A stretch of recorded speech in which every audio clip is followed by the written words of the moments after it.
Hi hello friends, నేను మీ సిరిడోరా సిస్టర్ని.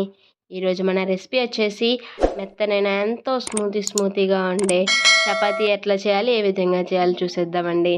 అందరు నార్మల్గా ఇంట్లో చేసేటప్పుడు ఏంటంటే గట్టిగా అయిపోతాయి, లేకపోతే సరిగ్గా రావు, అప్పడంలా అయిపోతున్నాయి అని చెప్పని అంటూ ఉంటారు.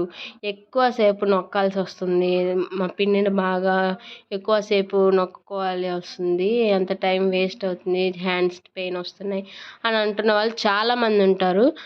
నేను చెప్పిన టిప్స్ని యూజ్ చేయండి, దీన్ని చాలా బాగుంటుంది. అంటే ఎక్కువసేపు కూడా మన పిండిని కలుపుకోని అవసరం లేదు.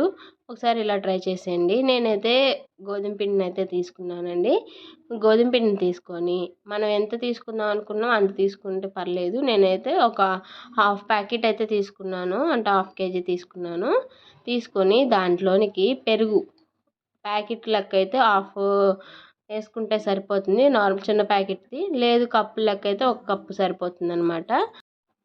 అలాగ పెరుగు వేసుకున్న తర్వాత 2 స్పూన్స్ షుగర్ కూడా యాడ్ చేసుకోండి.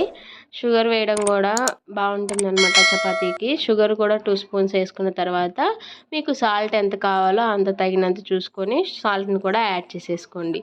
యాడ్ చేసుకొని మొత్తం ఒకసారి కలిసే విధంగా పొడిపిండిని మొత్తం ఒకసారి కలుపుకోండి. కలుపుకున్న తర్వాత దానికి సరిపడా నీళ్ళను పోసుకుంటూ మీరు చపాతీ పిండి ఏ విధంగా కలుపుకోవాలో ఆ విధంగా కలుపుకుంటే సరిపోతుందండి. ఒక్క 5 మినిట్స్ అలాగా మొత్తం కలిసే విధంగా కలుపుకొని ఒక 5 మినిట్స్ మొత్తం కలుపుకొని పక్కన పెట్టేసుకుంటే సరిపోతుంది.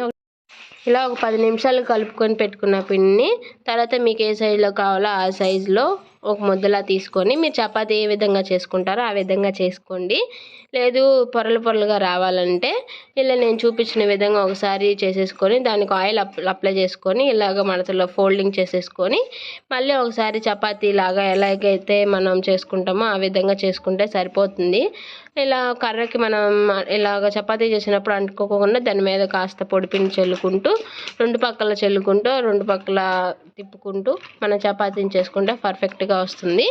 లేదు ఇలా టైం సేవ్ అవ్వదు, ఎక్కువ టైం పడుతుంది అని అన్నప్పుడు మీరు ఇంకొంచెం అంటే ఇలా పొరలు కాకుండా ఒక లేయర్తో చేసేసుకోవచ్చండి. అలా కూడా బాగానే ఉంటుంది, మెత్తగా ఉంటుంది. చపాతీ కూడా చాలా బాగుంటాయి. ఒకసారి మీరు ఇంట్లో ట్రై చేసేయండి, ఎక్కువ టైం ప్రాసెస్ కూడా పట్టదు.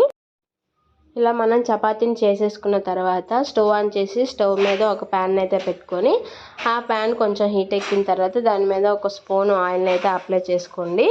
ఆయిల్ని వేసుకున్న తర్వాత ఇప్పుడు మనం చేసుకున్నాం కదా ఆ చపాతీని దాని మీద వేసేసి రెండు పక్కల ఆయిల్ని యాడ్ చేసుకోవడానికి ట్రై చేయండి. నేనైతే పైన ఆయిల్ చేసి చుట్టుపక్కల ఆయిల్ని యాడ్ చేశానండి. ఇట్లా ఆయిల్ని యాడ్ చేసినప్పుడు కొంచెం అనేది చపాతీ అనేది బాగా పొంగుతుంది. చూసారా, ఇప్పుడు నేను చూపించిన విధంగా చక్కగా పొంగుతుంది అనమాట. అంటే ఎక్కువసేపు ఒక పక్కన ఉంచేసి తర్వాత ఇంకో పక్కన తిప్పుకుంటే చపాతీ అనేది మాడిపోతుంది. అలా కాకుండా కొంచెంసేపు అటు మనం షిఫ్ట్ చేసుకుంటుంటే చపాతీ అనేది మాడకుండా పర్ఫెక్ట్గా వస్తుంది. ఇలా నేను చూపించిన విధంగా ట్రై చేసేయండి, బాగా వస్తుందన్నమాట. పొంగుతూ చాలా చక్కగా వచ్చేస్తుంది. మీరు ఒకసారి ఇట్లా ట్రై చేయండి, అప్పుడు మెత్తగా కూడా ఉంటాయి అన్నమాట చపాతీలు, టేస్ట్గా కూడా ఉంటాయి. ఒకసారి ఇంట్లో ట్రై చేసేయండి. ఇలా చక్కగా రెండు వైపులా సమానంగా ఎక్కువ మాడిపోకుండా సమానంగా కాల్చుకుంటే చాలా టేస్టీగా ఉంటుంది. చాలా సింపుల్ అండి, ఇంట్లో మీరు కూడా ఒకసారి ట్రై చేసేయండి, చాలా ఇష్టంగా తింటారు. పొరలుగా చక్కగా వచ్చింది. ఇంత చాలా సింపుల్. మీకు నా రెసిపీ నచ్చినట్లయితే please like, share and subscribe చేయండి.